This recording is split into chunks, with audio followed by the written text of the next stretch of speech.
சூரத்துல் அஸ்ர், காலத்தின் மீது சத்தியமாக சொல்லி அல்லாஹ் தஆலா மனிதர்கள் எல்லாரும் நஷ்டத்துல இருக்கிறாங்க, ஆனா 4 பண்புகள் கொண்டவர்களை தவிரன்னு சொல்றானே இல்லையா? என்னென்ன பண்பு? முதலாவது, சத்தமா சொல்லுங்க, முதல் பண்பு என்ன?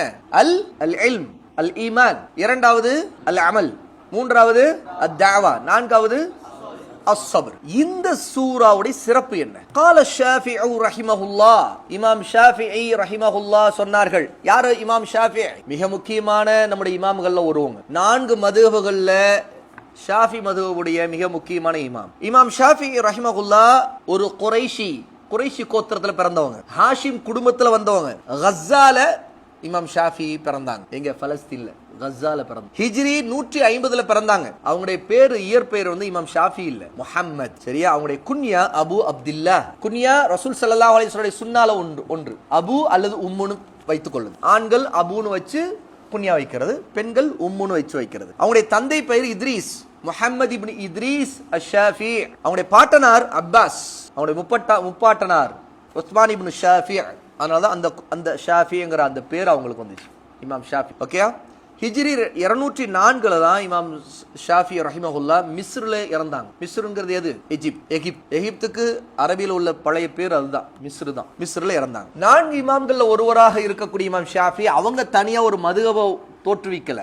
ஆனால் அவங்க ஃபிக்ஹ் சட்டங்களை, மார்க்க கல்வியை மக்களுக்கு கற்றுக் கொடுத்து ஃபத்வாக்கள் கொடுத்ததுல மக்களுக்கு மத்தியில மிகப்பெரிய பிரபலத்தை அடைஞ்சாங்க. அதனால அவங்களுடைய பாரம்பரியம், அவங்களுடைய மாணவர்கள் பாரம்பரியம் உருவான அந்த பாரம்பரியத்தின் ஒரு வடிவம் தான் ஷாஃபிஈ மதுஹப். ஷாஃபி மதுஹப். மதுஹப் அப்படிங்கிறது என்னன்னு தெரியுமா? வரலாறுல அங்கங்க இருந்த உலமா, கல்வியாளர்கள், இமாம்கள் அந்தந்த தங்களுடைய பகுதி மக்களுக்கும் வேறு பகுதி மக்களுக்கும் அவங்களுடைய மார்க்க விஷயங்கள்ல வரக்கூடிய சந்தேகங்களுக்கு கல்வியை கொடுத்து, கற்றுக் கொடுத்து, ஃபத்வாக்கள் கொடுத்து வழிகாட்டும் போது அவர்களுடைய சட்ட தீர்ப்புகளை எடுத்துக்கொண்டு அதிகமான மக்கள் உருவாகும் போது அவங்க போன பாதையை தான் மதுஹப்னு சொல்லப்படும். மதுஹப் அப்படின்னு சொன்னாலே போகிற பாதைன்னு அர்த்தம். ஒருவர் போன பாதை தான் அவருடைய மதுஹப். அவ இமாம் ஷாஃபி கற்றுக் கொடுத்த மார்க்க கல்வியின் பாதையில ஃபிக்ஹ் சட்டங்களை புரிந்து கொண்ட மக்கள் கூட்டம் போன பாதை இருக்குல்ல, அதான் மதுஹப். அதே மாதிரி அபு ஹனீஃபாவுடைய அந்த மாணவர்கள், அவங்களுடைய சகாக்கள் மூலமாக உருவான ஒரு பெரும் கூட்டம் தான் ஹனஃபி மதுஹப் மக்கள். அதே மாதிரி இமாம் அஹ்மது ஹம்பல் ரஹிமஹுல்லாஹ் ஹம்பலி மதுஹப். இமாம் மாலிக் ரஹிமஹுல்லாஹ் அவங்க மாலிகி மதுஹப். இது எல்லாமே அந்தந்த இமாம்கள் தனியா மதுஹப்னு தங்களுக்கு ஒன்று உருவாக்கணும்னு உருவாக்கல. அவங்க கற்றுக் கொடுத்த கல்வியால் ஒரு பாதை உருவாச்சு, பாரம்பரியம் உருவாச்சு.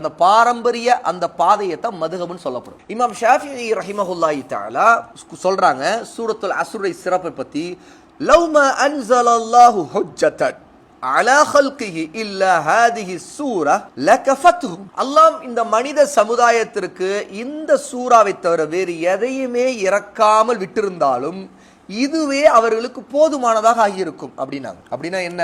அல்லாஹ் தஆலா குர்ஆன் முழுக்க இறக்காம சூரா அல் அஸ்ர மட்டும் இறக்குனாலே போதுமானதுன்னு அர்த்தமா? கருத்து அது இல்ல, அர்த்தம் அது இல்ல.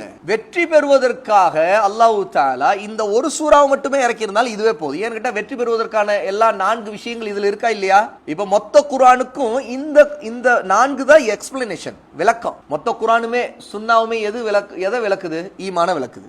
அதான அமலு சாலிஹ விளக்குது குர்ஆன் சுன்னா. அப்புறம் தாவாவை விளக்குது, தாவா எப்படி செய்யணும், எது நன்மை எது தீமை, எந்த நன்மையின் பக்கம் அழைக்கணும், எந்த தீமையை விட்டு மக்களை தடுக்கணும், விளக்குதா இல்லையா?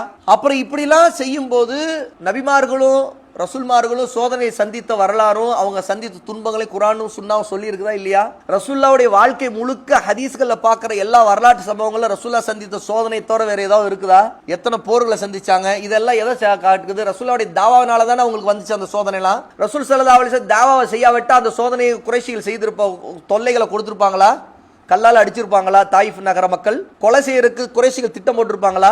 அப்ப மொத்தமே குர்ஆன் சுன்னாவில் இருக்கிற மொத்த தகவலிலும் அதனுடைய கருத்தை சுருக்கமா சொல்லக்கூடிய வெற்றியின் மந்திரத்தை, சூத்திரத்தை சொல்லக்கூடியது எதுல இருக்குன்னா சூரத்துல் அஸ்ர்ல இருக்கு. ஆகதான் அல்லாஹ் இதை மட்டுமே இறக்கி வேற எதையும் இறக்காம இருந்திருந்தால் கூட வெற்றி பெறுவதற்கான முக்கியமான பண்புகளை இதுவே சொல்லிவிட்டது, இதுவே அதுக்கு போதுங்கிறாங்க. அதாவது போதும்னா இந்த 4 பண்புகள் போதும், இதை தவிர வேறு எதுவுமே கூட தேவை. ஏன்னா மற்றதுல இருக்கிற குர்ஆன் சுன்னால வரக்கூடிய மற்ற ஆதாரங்கள் இருக்கிற அனைத்துமே இந்த 4 பண்புகளை நமக்கு விளக்கமா சொல்லி கொடுக்கக்கூடிய விசாலமான கருத்துக்கள், இதுக்கு விளக்கமா தான் இருக்குது. அப்போ இமாம் ஷாஃபி ரஹிமஹுல்லாஹி தஆலாவுடைய இந்த வாசகத்தை இமாம் முஹம்மது இப்னு அப்துல் வஹாப் ரஹிமஹுல்லாஹி தஆலா இங்கே சூரத்துல் அஸ்ருடைய சிறப்பை இமாம் ஷாஃபியோட சொல்லின் மூலமாக வலுவாக நிறுவுறாங்க. வகால் அல் புகாரி ரஹிமஹுல்லாஹ் தஆலா, இமாம் புகாரி ரஹிமஹுல்லாஹ் சொன்னார்கள்.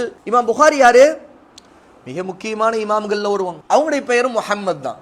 இமாம் ஷாஃபியுடைய பேரும் முஹம்மது தான், இமாம் புகாரியுடைய பெயரும் முஹம்மது தான். அடுத்து என்ன தெரியுமா?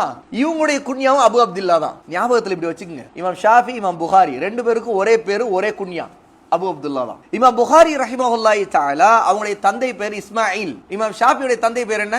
இத்ரீஸ். ரெண்டு பேர் யாரு? நபிமார்கள். இப்படி ஞாபகத்தில் வச்சுக்கணும், சரியா? இமாம் புகாரி ரஹிமஹுல்லாஹி தஆலா ஹிஜ்ரி 194 பிறந்தவங்க. இமாம் ஷாஃபி எப்ப பிறந்தாங்க? 150. பார்த்தாச்சா?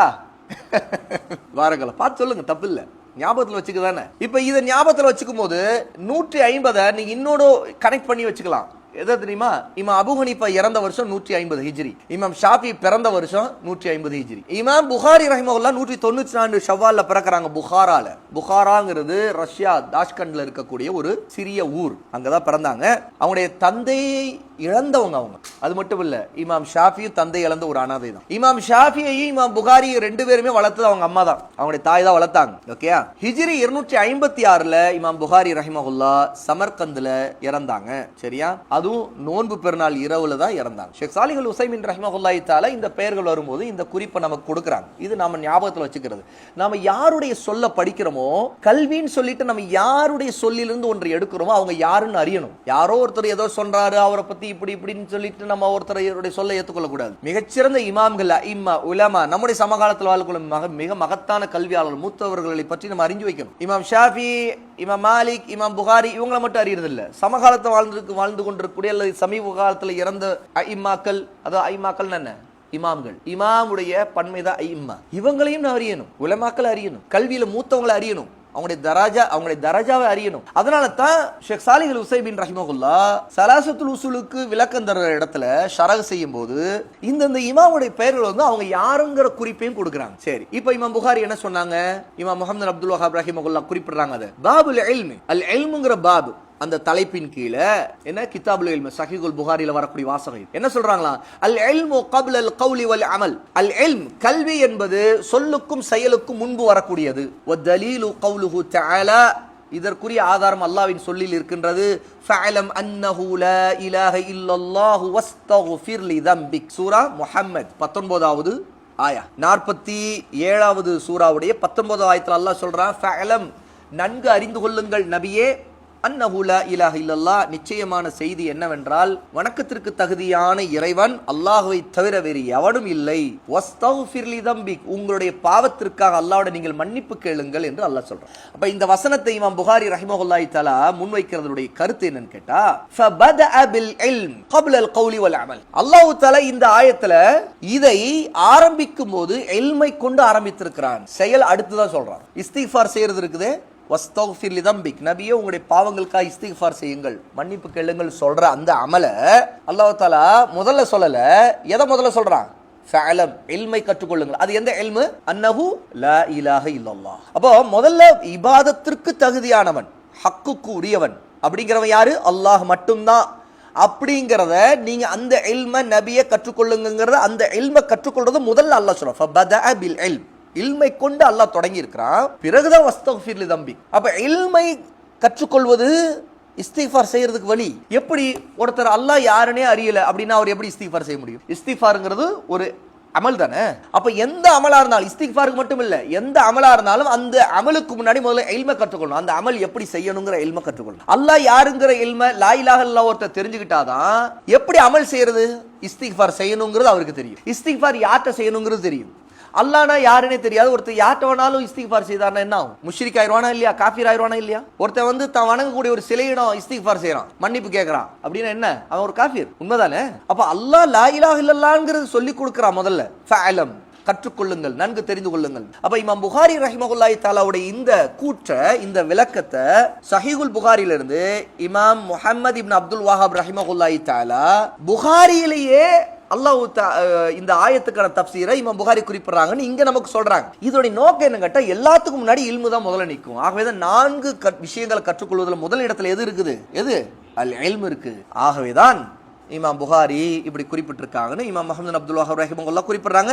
ஷேக் சாலிஹ் அல் உஸைமீன் ரஹிமஹுல்லாஹ் இந்த 4 விஷயங்கள்ல முதலாவதாக இல்மை கற்றுக்கொள்வது மிக முக்கியத்துவம் வாய்ந்தது அப்படிங்கிறத இமாம் புகாரி ரஹிமஹுல்லாவுடைய ஆதாரத்தில் இமாம் முஹம்மது அப்துல் வஹாப் ரஹிமஹுல்லாஹ் குறிப்பிடுறாங்கன்னு சொல்றாங்க. எனவே மனிதன் இயற்கையாகவே தெரிந்து கொள்ளும் சில விஷயங்கள் இருக்கின்றன. முதல்ல அவன் எதை தெரிந்து கொள்ளணும்? லா இலாஹ இல்லல்லாஹுவை கட்டாயம் தெரிந்து கொள்ளணும். அல்லாஹ் தான் படைத்தவன், வளர்ப்பவன், பாதுகாக்கிறவன், அவனைத்தான் வணங்க வேண்டும். இதை அவன் கற்றுக்கொள்ளல அப்படின்னா மற்றது எதுதான் அவன் கற்றுக்கொண்டு அமல் செய்தாலும் எல்லாமே வீணாகிவிடும் அப்படிங்கிறதையும் இங்கே நம்ம புரிந்து கொள்றோம். அல்ஹம்துலில்லாஹ்.